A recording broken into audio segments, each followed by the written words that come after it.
Good morning. Good to see you all today. I'm so glad that you're here. If you're like, what's the deal with the chairs? Colin really had high expectations for 9:45 or something to pull out all the extra chairs.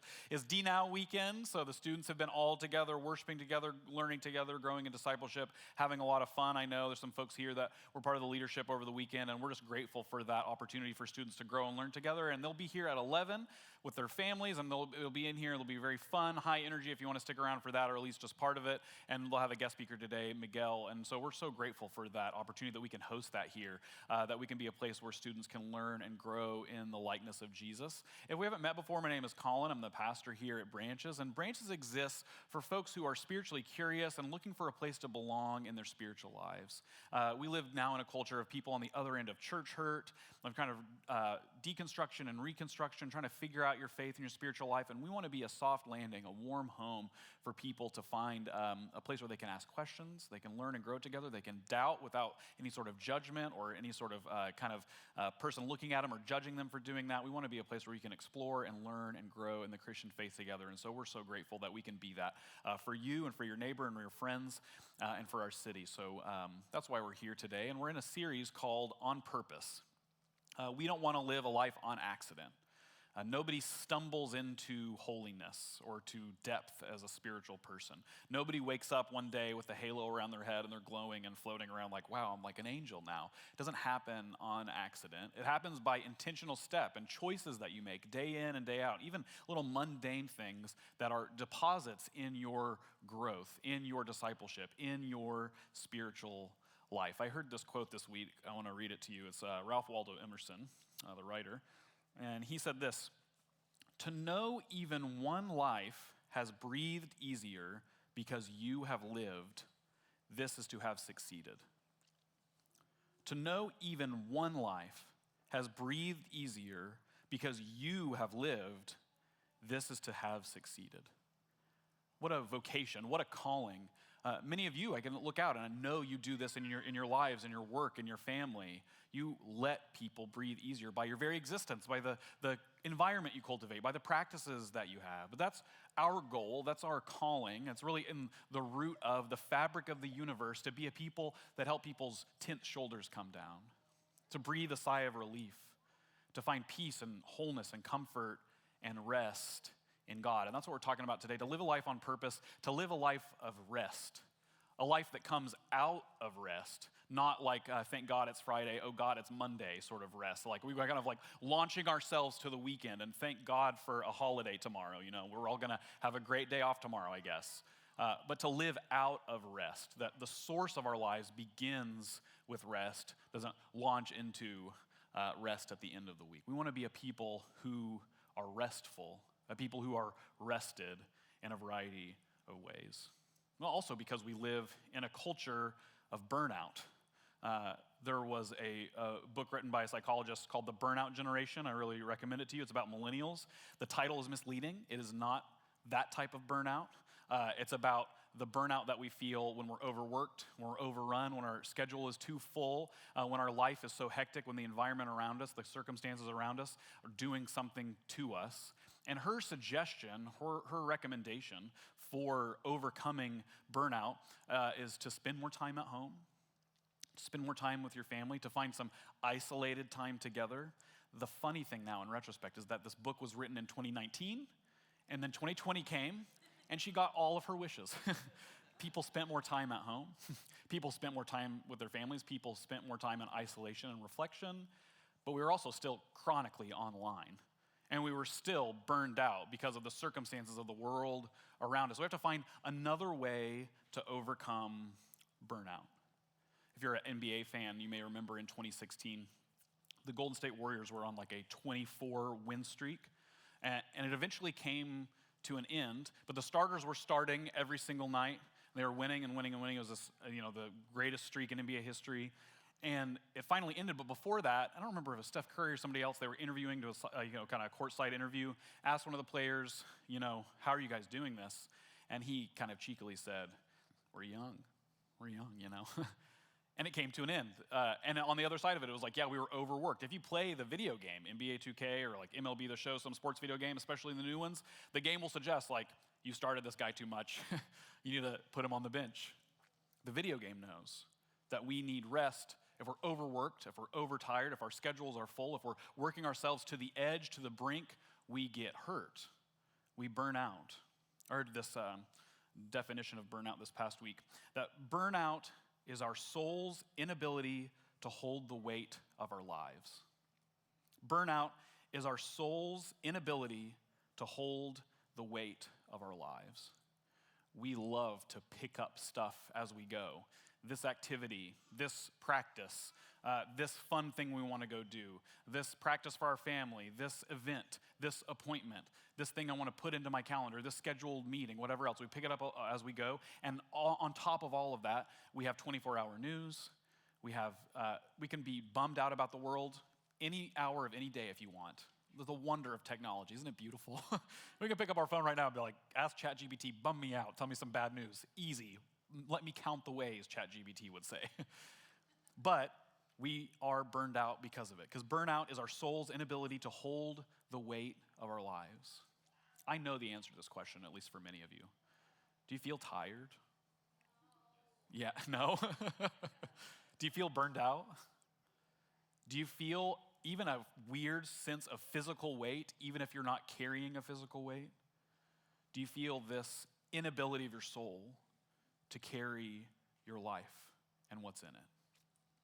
I want to kind of start here at the beginning, or begin here at the end, rather, that Adam and Eve, the story that the author of Genesis wrote, their first 24-hour day, their first full day in existence was on the Sabbath. Humans, according to Genesis, were created on the sixth day. God rested and commanded rest on the seventh.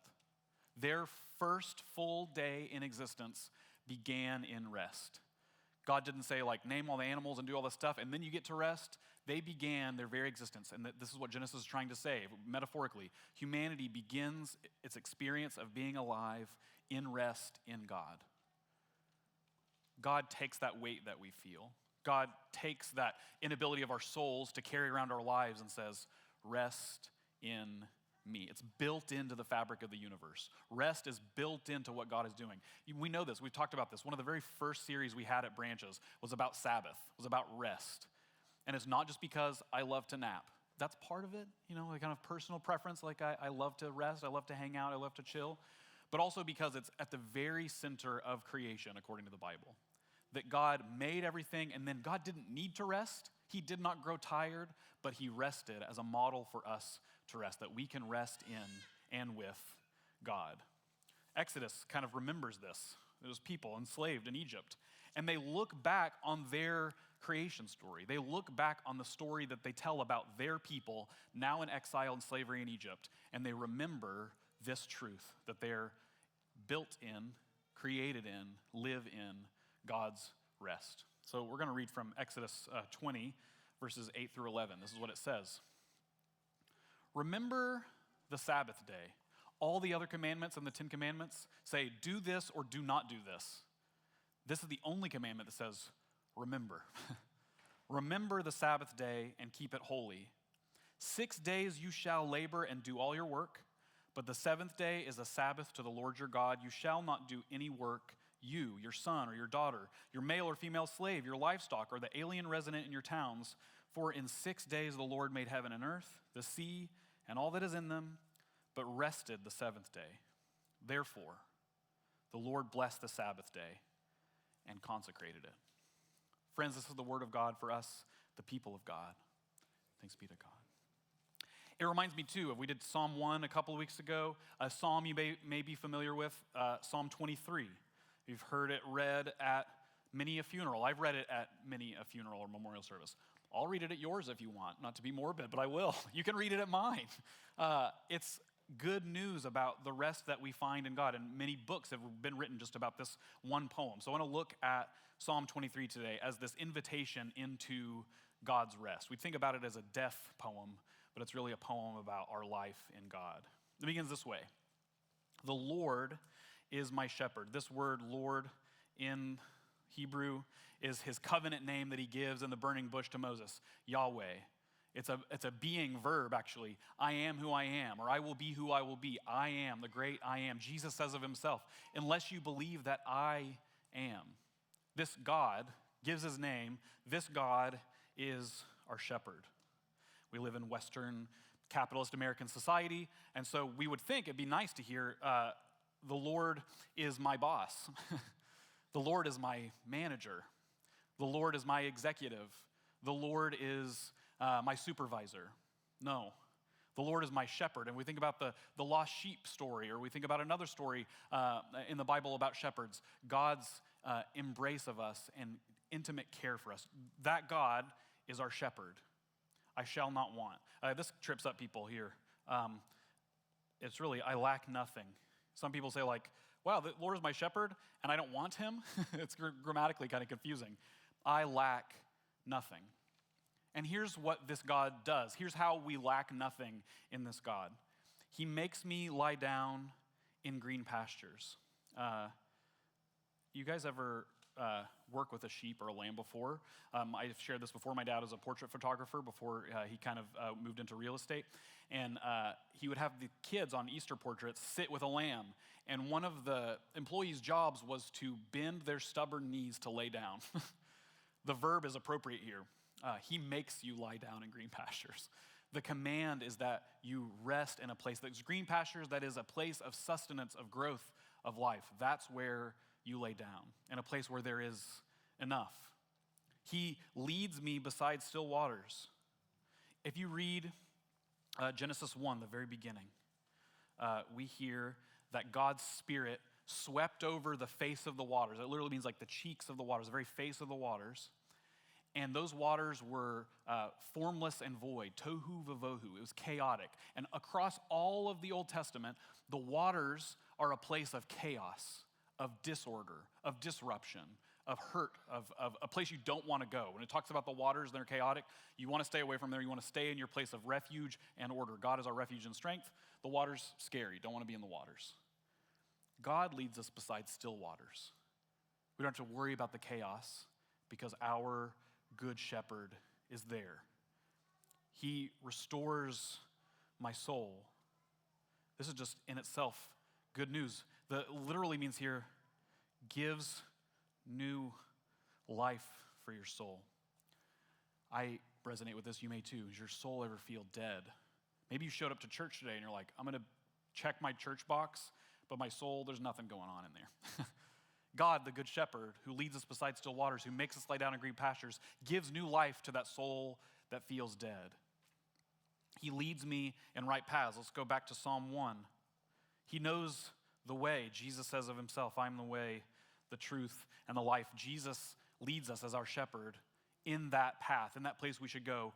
And why does he do it? There's a big why here. This is the reasoning for his leading us that way, for his name's sake. So that when others see us lying in green pastures, when others who are burnt out, who are sick and tired, who are heavy burdened, see us resting beside still waters in green pastures, they'll say, who helped you do that? And we'd say, the Lord, my shepherd. He's led me here. He gives me rest. And even though, this is the funeral part, even though I walk through the darkest valley, or the valley of the shadow of death. We talked about Coolio, and he talks about this too, in Gangster's Paradise. Even though I walk through the darkest valley, I fear no evil. The valley of the shadow of death is actually a more appropriate literal translation. The author's really trying to say, like, the darkest possible circumstance you could imagine, that's where God walks with us. Even though I walk through this darkest valley, even though I'm in the shadow of death, even though death looms, even though I know I'm mortal, I'm going to die, I will fear no evil. I don't have any reason to be afraid because of my shepherd. For you are with me. Anthony just said it so well. That's what they named Jesus in title in the birth story, what we celebrate at Christmas. This God with us. It's central to God's identity, Emmanuel, God with us. Your rod and your staff, they comfort me. That the tools you use to guide me are a comfort to me. We kind of live in a kind of libertine, like I want to do what I want sort of age or whatever, and I kind of, resonate with that in some sense, but also say we need guardrails, we need guidance, we need shepherding, we need rod and staff to guide us, to show us the way. There's freedom in discipline. There's freedom in guidance. There's freedom in having a leader outside of our own preference and desires. You prepare a table for me. We come to this table in the presence of my enemies. You anoint my head with oil. My cup overflows. There's enough. There's more than enough. Surely goodness and mercy shall follow me all the days of my life, and I shall dwell in the house of the Lord my whole life long. My entire life is filled to the brim with the comfort of this God. Our physical rest, we can rest easy in this God physically. We see this in the incarnation. Jesus, in a physical human body, slept and hurt and was tired. We hear it over and over and over again. And that's good news for us that God in Jesus rested. We can take physical rest and we can count it as spiritual practice. You can hear it from me. Say, my pastor said physical rest is a spiritual practice. It is. You're a spiritual being. God didn't make you to be tired and burned out. We can find mental and emotional rest in God because we can see that even though we walk in the valley of the shadow of death, even though death looms all around us in many different ways, we can rest emotionally in that. And it's easier said than done, but we can fight it in Jesus. And this is in no way to stigmatize or say anything bad against therapy at all. Pro-therapy, let's go therapy, get a therapist. I encourage you to have a therapist. Yes, Clay one time, one of our little kids here, I was talking about therapy and he said, yay, therapy. That's the vibe. That's what we're trying to say here. But we can also find that mental, emotional rest in Jesus because we are emotional beings.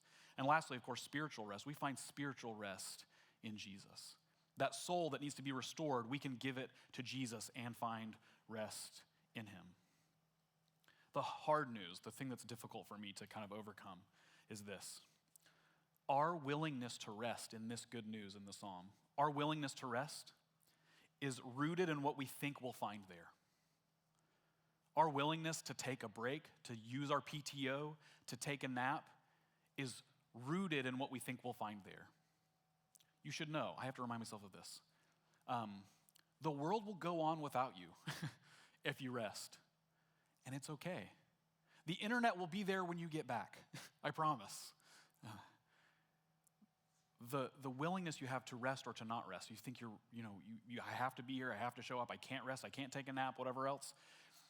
The world will go on without you, and it's because God sustains it. The shepherd sustains it. The shepherd gives life to it, and he also gives life to you, and he's calling you into his rest, his physical rest, his emotional rest, his spiritual rest.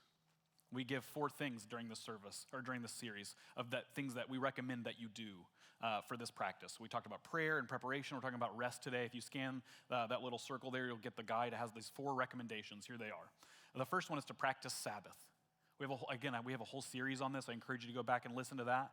Bridgetown has a lot of great resources. Bridgetown Church in Portland on Sabbath. If you go to their website, bridgetown.church/Sabbath, it's in the guide there. It gives you a lot of resources to find Sabbath.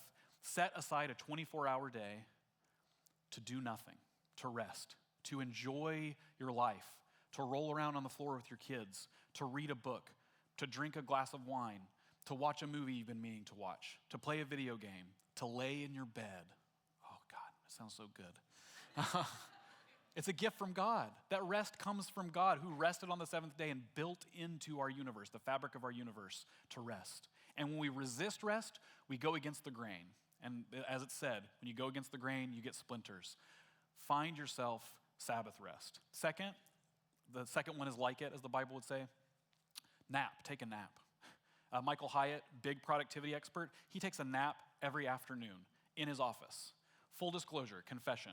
Not long after Roscoe was born, we were getting no sleep at all. Things haven't changed all that much, maybe a little more sleep.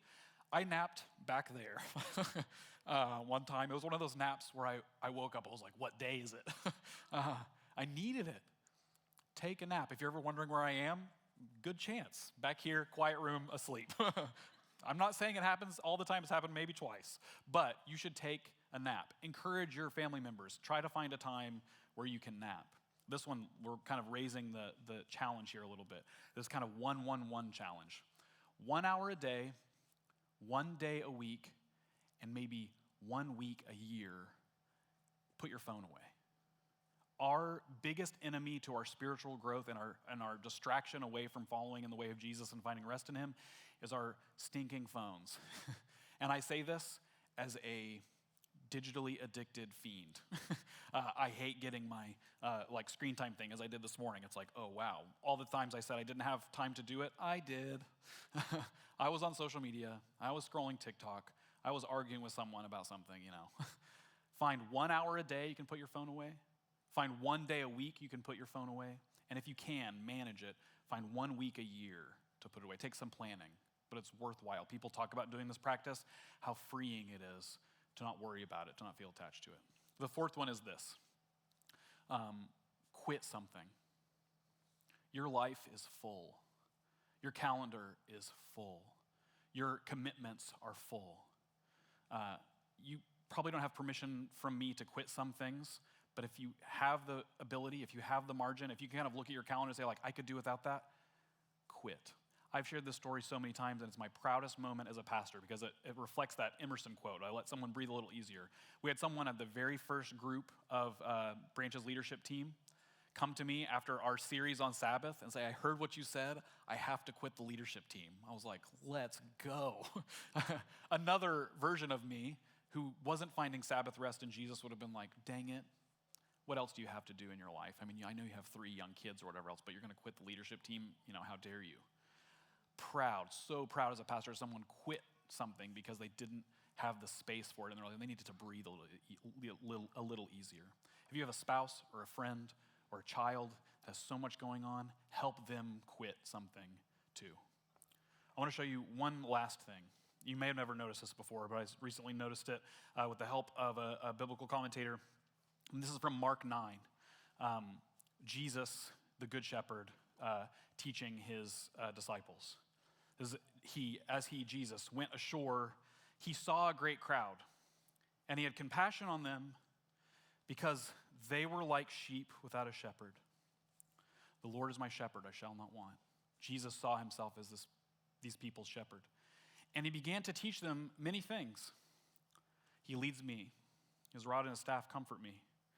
When it grew late, his disciples came to him. This is a deserted place. We're in the valley of the shadow of death. There's nothing here. There's no sustenance for us. The hour is now very late.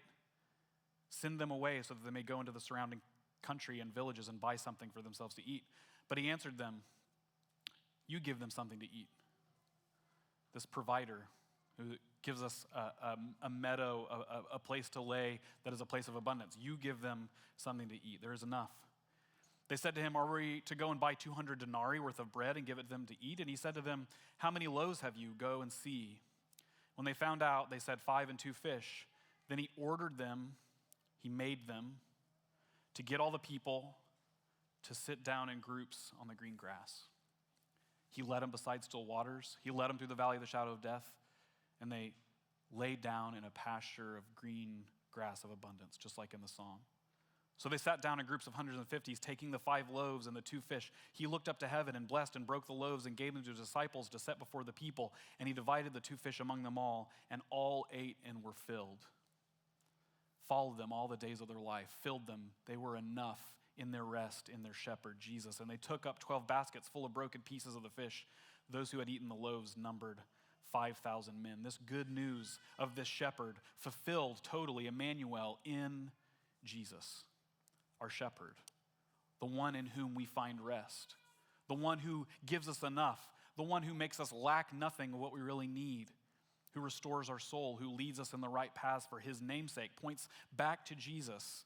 And even when we walk through the darkest valley, we can still find rest and refuge physically and mentally and spiritually because Jesus is our shepherd. Jesus is our rest. Quit something, take a nap, take a Sabbath, put your phone away, find a way to rest in this good news that we are not alone, that we have a shepherd, that we have one that can guide us gently, intimately, in comfort, in love for us, for his name's sake. Thanks be to God for that. Let's pray. Almighty God, we thank you that you are our rest, that you help us breathe a little easier, that you invite us into a way to help others breathe easier, that you are our Sabbath, that you are our comfort, that you are God with us. And even when we walk through the darkest valley, and even when we feel like there's not enough, and even when we feel like we have the chaos of the waters in our lives, you bring calm and still waters. You bring peace. You bring hope. You help us find comfort and life in you. Remind us of that in every moment. In Jesus' name, amen. When we come to this time of offering, I hope you know, especially on today, that we give when we give of ourselves, our time, our energy, when we serve, when we give monetarily, to make Branches a place where we experience the rest of Jesus. We can experience a place where we can breathe a little easier, where the chaos and burden of our lives can be set aside, and we can just be. We can find hope. We can be filled with the Spirit. And because you give, we are able to make this a place where that happens. And so I'm so grateful for your gifts today. And so grateful that you can give, that we can make a place like that for students on D Now weekend. So thank you for your giving.